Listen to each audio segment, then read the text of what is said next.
So my wife likes to joke that one of us is a Stoic and the other writes about Stoicism. And she's probably right. I think I write about Stoicism because I'm not super naturally good at it. And so it's funny that there's this, the stereotype that women are emotional and men are Stoic. And this is wrong for a bunch of reasons, because there are so many Stoic women, and many of the best virtues in women embody the kinds of things that the ancient Stoics were aspiring to be. I think a lot of people today assume that fans of the Daily Stoic are all men. I've been lucky enough to sell millions of books, and at this point, that means millions of women have read my books. Women from all over the world, all over the socioeconomic spectrum. And these women not just aspire to be Stoic, but they embody the Stoic ideas better than the ancient Romans, and in some cases, better than I could ever hope to. There's really nothing gendered about excellence in a human being, that virtue and courage and temperance and justice and wisdom are genderless. Now,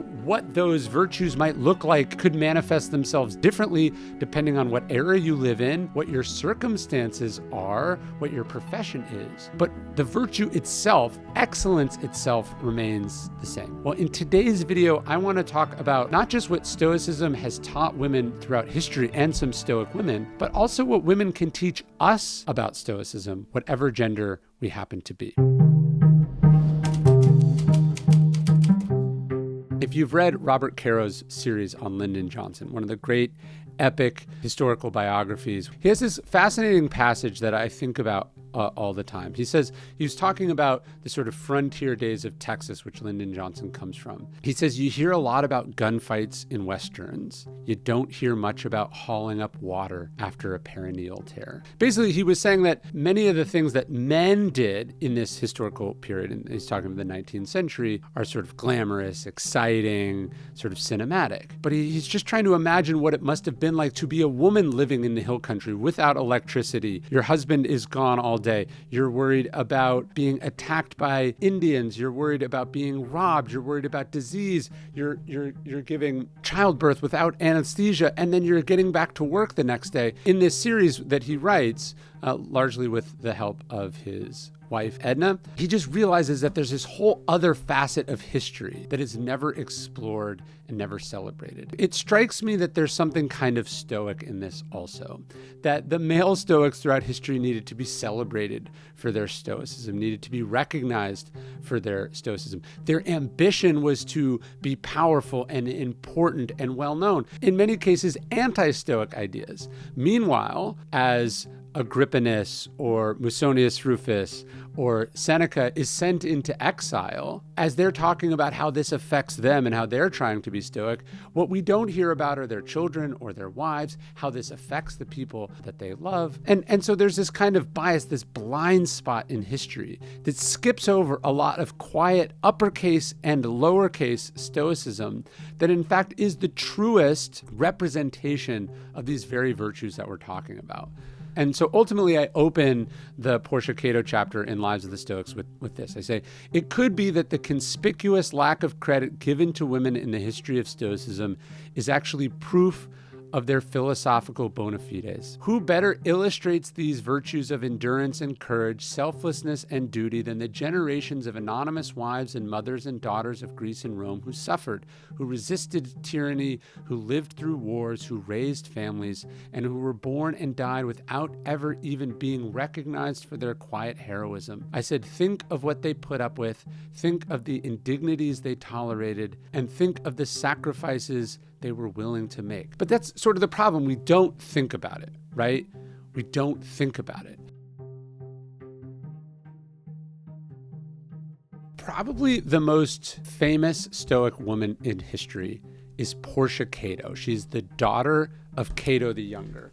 Actually, we tell her story in Lives of the Stoics. Portia Cato is born probably around 70 BC, and her father is the mortal enemy of Julius Caesar. Portia Cato is well known in the ancient world. She's well known even in Shakespeare's plays, known not just for her beauty and her marriage to Brutus, the killer of Caesar, but known for her wisdom, her grace, and most of all, her courage. Before I get into Portia Cato for a second, I want to talk about something. Because as wonderful and amazing as Portia Cato is, if women were taught Stoic philosophy in the ancient world, and if, in many cases, they embody Stoicism in such a beautiful way, why don't we know about them? First off, it's because history is written by the victors, history is written by men, and until very, very recently, men ruled the world. And so what we can imagine is that not only do conventions and laws and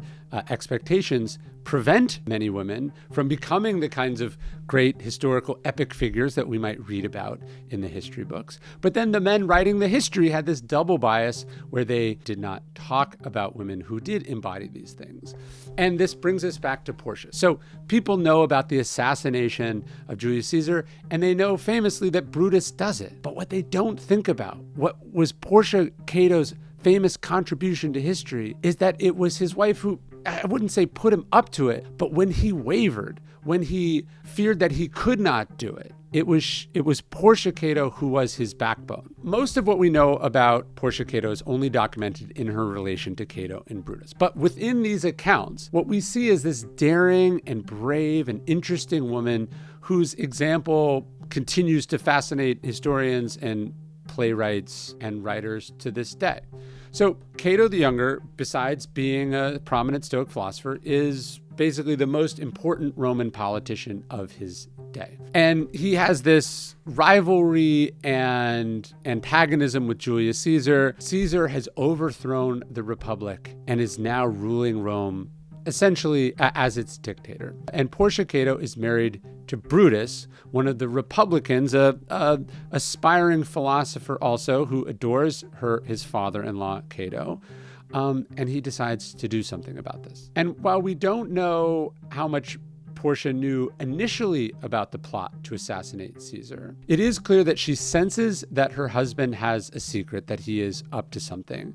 And when she deduces what that is, instead of getting angry at her first question is, well, why didn't he trust me with this information? And what she suspects is that he doesn't tell her because he's worried that if he is caught, she would be tortured and she would give up the plot. This is how the Roman police investigate crimes. They immediately put slaves and women to torture to get them to reveal their secrets. And Portia's enraged that her husband would doubt her toughness and resilience under pressure. And so to prove to herself and to him, she stabs herself in the thigh and then binds up the wound, leaving it untreated. And as she suffers from fever and chills and pain without her husband noticing for several days, she goes to him and shows him the wound. It is to her an embodiment of her toughness. She said, look, you trust my spirit, but you were distrustful of my body. I understand that, she basically says. But now she says, I have proof that my body can also keep silence. And she says, therefore, you've got to tell me your secrets. Because fire or lashes or pain is not going to force me to divulge a word. Like, she's just showing like how incredibly tough she is. And Brutus, sort of seeing this, realizes that he should bring her in to the conspiracy that he has hatched. And he famously says that he hopes now to do something deserving of so strong and impressive a wife. And this is what gives the conspirators the sort of the energy and the dedication they need to go on and do this thing. And in fact, actually, Shakespeare was so moved by this scene that he puts it in the play Julius Caesar. Tell me your counsels, I will not disclose them, he has her say. I have made strong proof of my constancy, giving myself a voluntary wound here in the thigh. Can I bear that with patience and not my husband's secrets? And in fact, we're told by Plutarch that when she confronts her husband about this, she says, like, I wasn't brought here just to share your bed and make your home, but I'm a partner in your joys as well as your troubles. And she's hurt that he won't bring her in on this conspiracy. What I've always taken from this scene is she has a remarkably modern view of their marriage, that they're true and equal partners partners in this thing. And she's hurt that he doesn't think to treat her that way. And so after she does her ordeal, she comes through it, I think, with a very Stoic understanding of what she's capable of. She says, before I put less confidence in my advantages, but now I know I am superior even to pain. And look, anyone who knows a thing or two about childbirth knows that women are way tougher than men and always have been. There's clearly something absurd about this idea that both Shakespeare and Plutarch are propagating, which is just this idea that women aren't tough. Of course, women are incredibly tough, and Portia Cato is clearly an incredibly tough lady. And then we're told that on the day of the conspiracy, that Portia has this anxiety attack. She's so worried about her husband's safety that she doesn't know what to do, and that she faints. And it requires all of Brutus's strength not to abandon the conspiracy and rush to her side. Shakespeare has her say, I have a man's mind, but a woman's might. How hard it is for a woman to keep counsel. Like that she was so overwhelmed with fright and fear that she almost, spilled the beans. I have a hard time believing that someone who just a few days before stabbed herself in the leg and bore that stoically would freak out the day of the conspiracy. And in fact, it's actually Cicero that the conspirators never tell about it because they're worried he's going to say something. So when Brutus is weighing, like, who do I tell, who do I not tell? Cicero, so supposedly the embodiment of a Stoic philosopher, can't be told about it because his ego makes everything about him. He actually does brag about it after the fact to far too many people, exaggerating his own role in it. And then it's Portia Cato, his wife, who he does tell, who, by the way, doesn't tell anyone about it, who I think is more clearly a better embodiment of this sort of Stoic idea of discipline. Doing scary, risky, dangerous things demands both Stoic toughness physically, but also the sort of discipline to keep your mouth shut about it. And then if you know the story, obviously they do succeed in assassinating Julius Caesar, but it sort of at the moment of maximum danger, when they needed to dispatch most of Caesar's allies, they fail. And again, it's Brutus who fails to sort of do what needs to be done.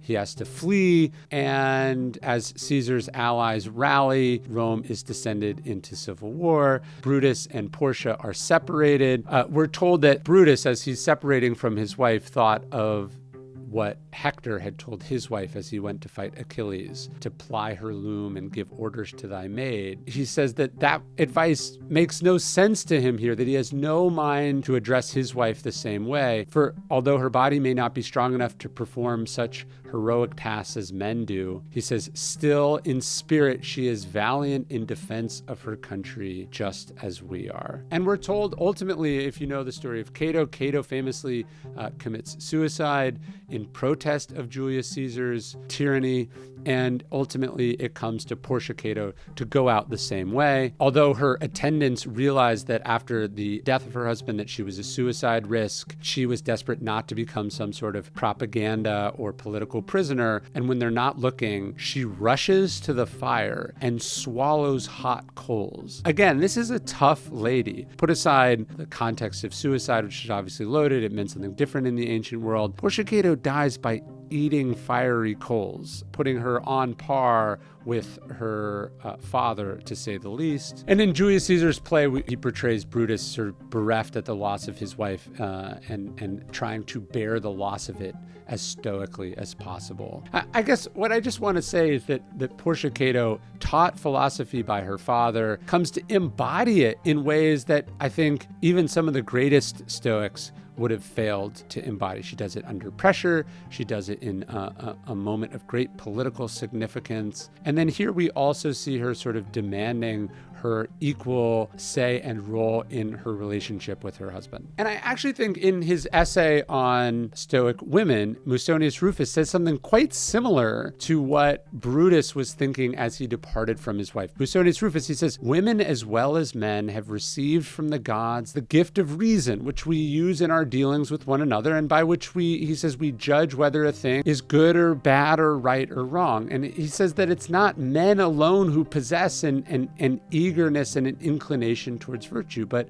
of course, women do also. He says that women are pleased no less than men by noble and just deeds, and they reject the opposite of such things. And so he says, why is it appropriate for men to seek out and train in how to live well, how to be courageous and disciplined and just and wise, but not women? And so in all these ways, Portia is embodying everything that the Stoics strove to be. And I think that's important in the same way that almost none of the writings from Cato survive. None of the writings from Portia herself survive, because she, like her father, embodied the ideas of Stoicism in practice rather than, as Cicero did, beautifully on the page, all the while falling short of them in life.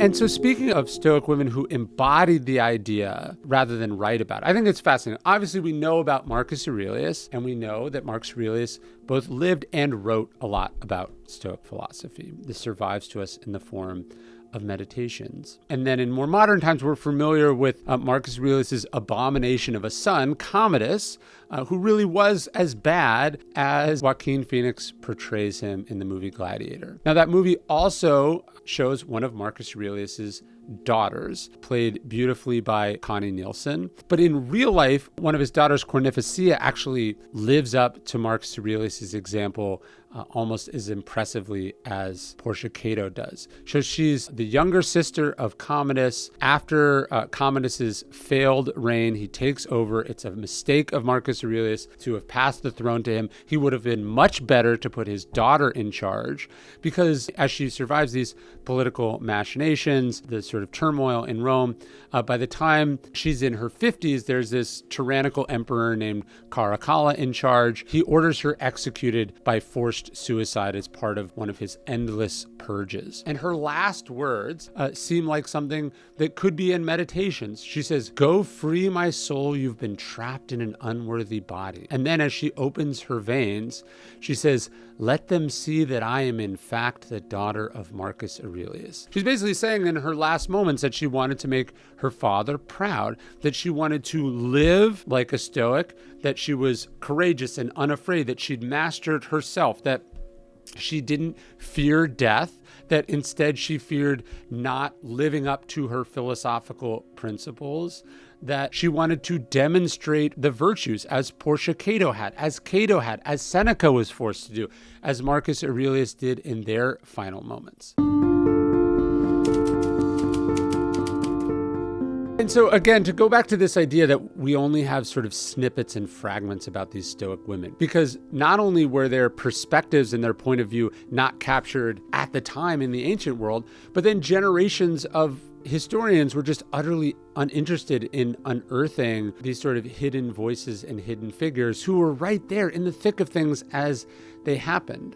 So in the time of Nero, his great Stoic rival is this Stoic philosopher named Thrasea. And he has this daughter named Fannia, who is married to another Stoic philosopher named Helvidius, who was equally opposed and obstinate in his opposition to Nero's not just tyranny, but utter and complete incompetence. And his daughter is regarded as part of the Stoic opposition. Most of what we know about her comes from the letters of Pliny the Younger. She twice follows her husband into exile. She's once exiled herself for working on a biographical book in praise of her husband, who'd become this sort of blacklisted figure for his resistance. She hires another Stoic writer to do this biography, and he's ultimately executed for the crime of daring to celebrate someone who deposed an emperor. And at his trial, he tries to throw Fannia under the bus for involving him in this, again, not bearing his fate stoically, and she's threatened with death if she doesn't confirm that it's true. We're told by Pliny that she doesn't shrink from the perils which threatened her. Even though the Senate had passed a decree that all, volumes in question should be destroyed, she in fact defied them and attempted to preserve them. She carries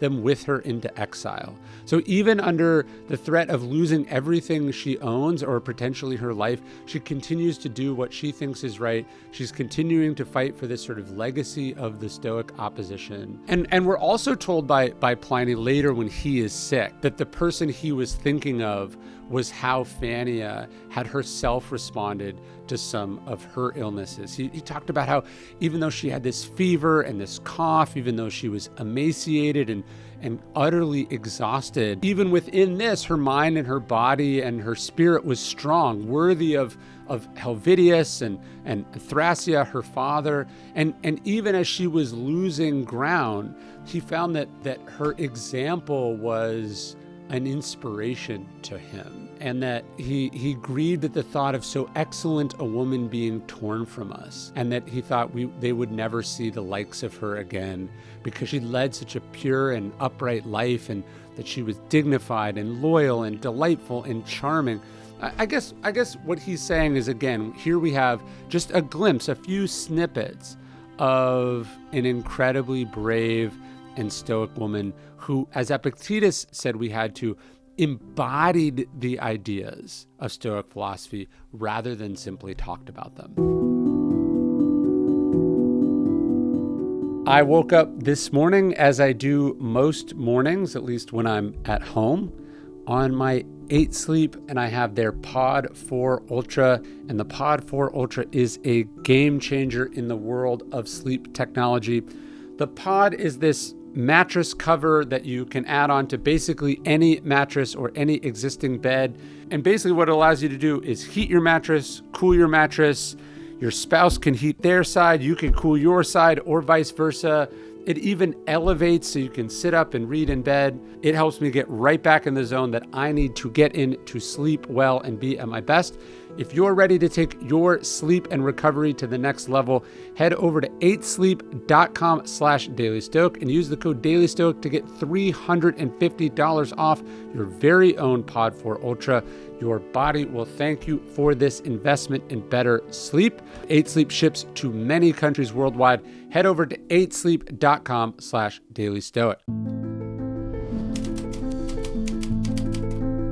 We have a lot of stories from and about brave Stoic men. We have Cato defying Caesar. We have Rutilius Rufus going into exile. We have Thrasea defying Nero. Musonius Rufus is exiled like 4 times. We have Marcus Aurelius on the battlefield. We know their names. We know their exploits. We know their stories. And these deeds are told and retold about how tough they were, how much they endured, how they stood up for the right thing at the right time, even against incredible odds or real danger. This part of Stoicism is sort of history writ large, right? Like, we have all these stories of Stoic men as if there weren't Stoic women who were equally brave, equally impressive, and whose stories would equally inspire and connect and demonstrate these Stoic ideas. And so, yeah, there are fewer stories of female Stoics, which might lead people to assume that men are the Stoic sex, but that's not like remotely true. And it wasn't true even in the ancient world, right? What we're dealing with is what they call the publication bias. Because men were writing the history and society was ruled by men,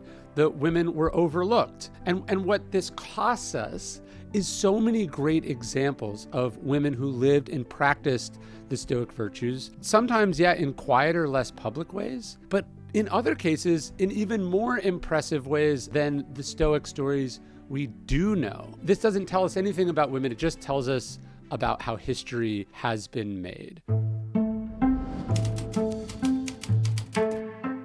And then, of course, we should probably talk here briefly about one of the ultimate Stoic women, Marcus Aurelius' mother, right? In Meditations, Marcus Aurelius opens with his influences. And who does he choose to thank first? It's not his philosophy teacher, It's not Antoninus, his adopted stepfather. It's not Fronto, his rhetoric teacher. He thanks, after thanking his grandfather and his father, who died when he was very young, he says that from his mother, he learns reverence for the divine, her generosity, her inability to not only do wrong, he says, but to even conceive of doing it. And he says the simple way that she lived, not in the least like the rich. But it is illustrative, right? He doesn't put her name, and neither does Gregory Hayes. So for most people, Marcus Aurelius' mother is faceless and nameless. To most readers of Meditations and certainly pop culture consumers of Stoicism, she remains nameless and faceless. I had to just look it up again because I forgot. But his mother, Domitia, is not just this sort of quiet, graceful, dignified figure. When I interviewed Donald Robertson on the Daily Stoic podcast, he sort of waxed rhapsodically about what like a pioneering businesswoman she was, what an impressive sort of embodiment of Stoicism she was. Here, I'll play a chunk of that for a second. She's this sort of quiet model of Stoicism that historians and subsequent philosophers don't give enough credit to. But what does Marcus Aurelius learn from his mother? Well, you could, at a stretch, you could view her as his first tutor. And, she's the only woman. He mentions his sister fleetingly, but other than that, his mother is the only woman that he acknowledges in Book 1 of the Meditations. I think the most revealing thing about her is that Fronto writes to Marcus at one point and says, I'm going to write a letter to your mum in Greek, right? Fronto's an expert on Latin. Marcus's mother was not just fluent in Greek, like most educated Romans would be bilingual in Latin and Greek, but she seems to be completely fluent in it. And Fronto, who's the most acclaimed Latin rhetorician in the world, writes this kind of slightly pathetic letter to Marcus saying, could you just check it for mistakes before I send it to your mum? Because I'd be embarrassed, for her to read it and think I've got the grammar slightly wrong or something. Right. So, and in Roman society, to look to a woman like that as your superior intellectually is unusual.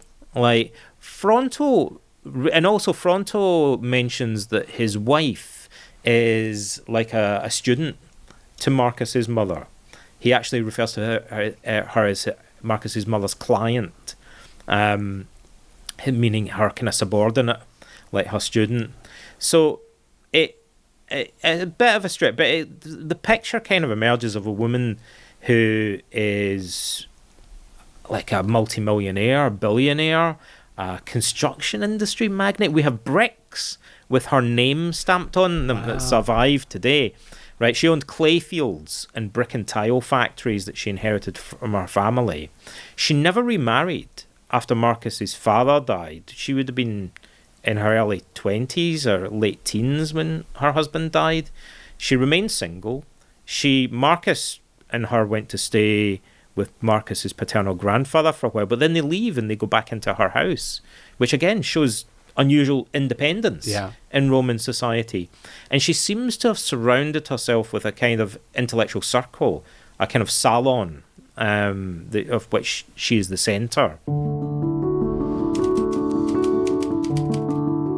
So Portia Cato wasn't the only Stoic at the center of a conspiracy. People know Seneca is indicted or implicated in what becomes known as the Pisonian conspiracy or the Piso conspiracy. This is a group of Romans who are plotting against Nero. But there's another figure in that conspiracy who embodies Stoicism in a much more genuine way. Epicharis was this former slave turned freedwoman. She's a leading figure in the conspiracy.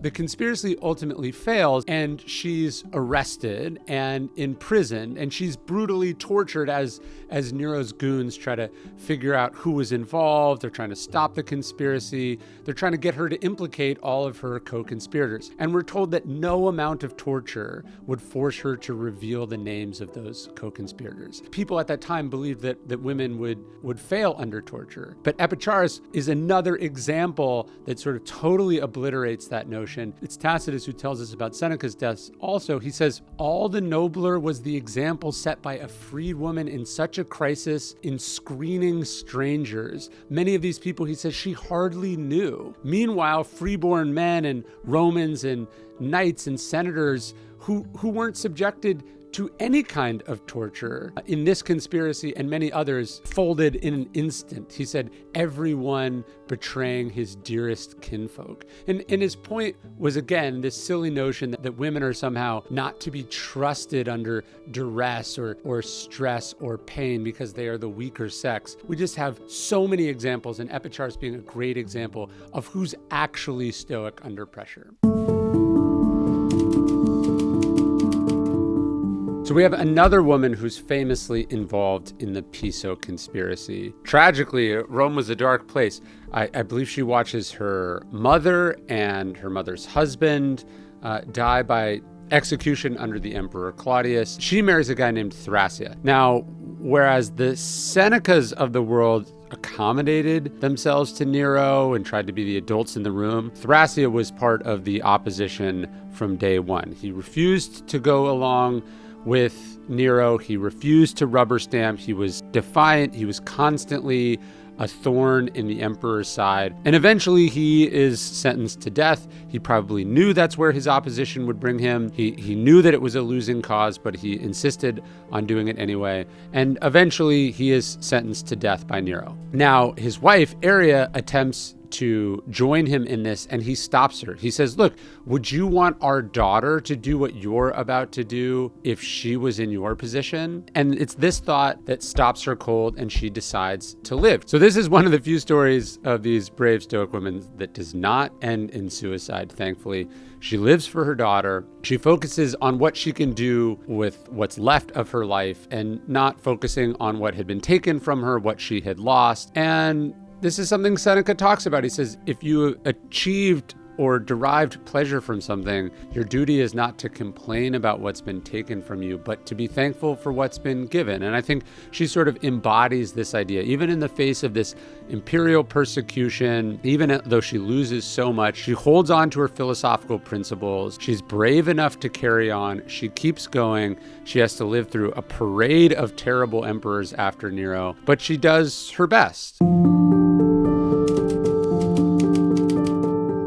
Obviously, Seneca is a well-known philosophical writer. Lesser known in Seneca's writings are his famous consolations. He writes these essays that are consoling someone bereft with grief. He writes one to his mother. He writes one to a woman named Marcia, who is the daughter of a prominent historian that Seneca knew well. Her father was tried under Tiberius for being a Republican, for celebrating Brutus and Cassius, and that this was a violation of the laws at that time. So he's called to appear before the Senate, and after a ruthless interrogation, Quartus starves himself so he could escape punishment and effectively in protest of the illegitimacy of the regime. Anyways, the trial continues after his death, and one of the punishments is that they demand all copies of his work be burned. But it's his daughter, devastated by the loss of his father, who Seneca would write his consolation to. She bravely defies this order. She loves philosophy, she loves books, and so she takes a copy of her father's book and hides it. And every time her house is searched, she lies, she covers it up. She takes this great risk to smuggle out this work of literature and history to protect her father's legacy. And then later, when Caligula lifts the prohibition, Marcia gets a pardon, and she gets her father's work back into celebration. And because of this disobedience, this defiance, right, which I think the Stoics would say we always owe tyrants and tyranny. That is the proper response. Like when they tell you to do this, do the opposite. Because of her brave act, we still have fragments of this part of history to today. It survived.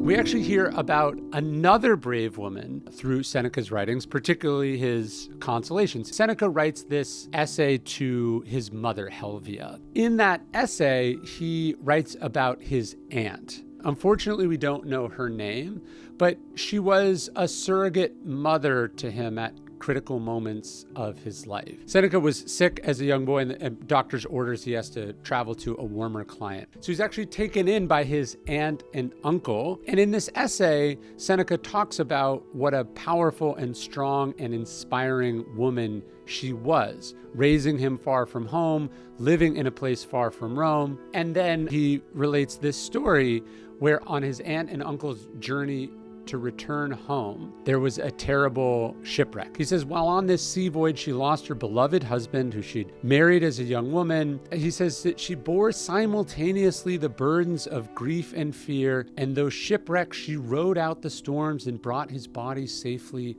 ashore. He says, and this is him admitting this very thing we're talking about, he says, oh, how many noble deeds of women are lost in obscurity. And so again, despite some of Seneca's casual sexism, he refers to women in his writings as simple-minded and lacking self-control and weak. In truth, the women in his life were marvels of virtue and strength and perseverance and Stoic ideas. And he also, of course, celebrates her compassion and love and patience with him. And so again, there are just so many Stoic women who not just lived interesting and full lives, but lived interesting lives full of virtue. And their reward for this is that we don't even know their names. As we were trying to fact check this, Wikipedia just refers to her as Helvia's sister. We know the name of her husband, but we don't know her name, which is a tragedy. So one of the things that sexism and prejudice does, because it is so irrational, is it creates a kind of cognitive dissonance. Even when we see direct proof that our prejudice or our beliefs are unfounded, we prefer to continue in that belief rather than see that this exception actually disproves the prejudice that we have. For instance, there was this Black female poet in revolutionary colonial America named Phyllis Wheatley. And there's all these fascinating letters from the founders, including Thomas Jefferson, who's sort of like contorting themselves. He can't believe that a slave would be capable of thinking or literature. He's trying to rationalize this institution that his lifestyle is dependent on. And we see this in the ancient Rome too. So for instance, in Rome, there was this female poet named Sulpicia, and she was a great writer, a wealthy, successful, brilliant young woman. And her poems were just widely believed to be written by men. Like, people just couldn't wrap their heads around the fact that a woman wrote these great poems. And in fact, it was only relatively recently that we began to understand who she was and that she was the author of these actually autobiographical poems that were kind of bold and rebellious, even provocative. The only reason they survived to us is because people believed they were written by men. They probably would have been tossed aside had people in the ancient world known they were written by a woman, or maybe they wouldn't have been preserved in the Middle Ages because they would have been seen to be lesser than. And in more modern times, where women are in the workplace, are in the public eye, do have access to things, there are plenty of women you may have heard of, but you maybe didn't know actually practiced Stoicism. I interviewed Arianna Huffington a couple of years ago. She's obviously a well-known author, political power broker. She's the founder of the Huffington Post, which she sold for hundreds of millions of dollars. She's a board member of a bunch of huge, important companies. She told me she has a little laminated note card of a quote from Marcus Aurelius that she carries with her in her purse at all times. I interviewed the musician Camila Cabello, who told me that Stoicism has been something that helped keep her sane in the midst of pop stardom. It's actually not the only Stoic female pop star. Katy Perry likes and shares daily Stoic stuff on social media all the time, which is pretty surreal. The actress Anna Kendrick talked about how the book that would surprise people the most on her bookshelf would be Marcus Aurelius' Meditations. And then, of course, there are great modern Stoic thinkers and writers. Martha Nussbaum, who I've had on the podcast, is one of the best translators of Seneca, and she's written a number of fantastic essays on the Stoics. She's a professor at the University of Chicago. Actually, even one of the best biographies of Seneca was written by Emily Wilson, the translator who's done the Odyssey and the Iliad. The social activist Beatrice Webb, who I talk about in the Justice book, she would talk about meditations being her manual of devotion that she would read and reread throughout her life. Chief Master Sergeant Joanne Bass, who was at one point, I think, the highest ranking woman in the U.S. Armed Forces. She's not only come out to the Daily Stoic bookstore, but I hear from so many male officers and female officers who have been given the Daily Stoic by her. She's sort of single-handedly pushed Stoicism throughout the US Air Force. And I've heard from fighter pilots, I've heard from authors, entrepreneurs, creators, elected leaders, just so many